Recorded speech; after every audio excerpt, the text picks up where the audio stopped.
ముమ్మిడివరంలో అన్నా క్యాంటీన్ నిర్వహణను నగర పంచాయతీ కమిషనర్ పి రవివర్మ పరిశీలించారు. ముమ్మిడివరంలో అన్నా క్యాంటీన్ నిర్వహణను నగర పంచాయతీ కమిషనర్ పి రవివర్మ పరిశీలించారు. భోజనాలు చేస్తున్న వారితో నిర్వహణ ఎలా ఉందని అడిగి తెలుసుకున్నారు.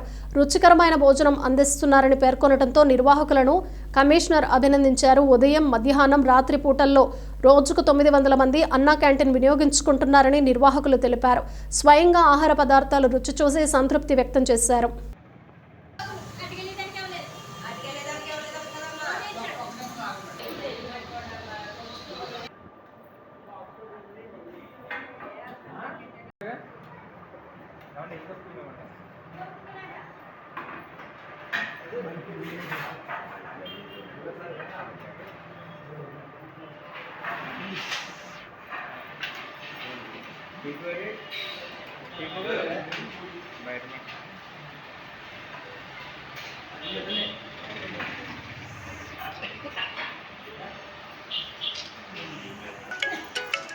గారు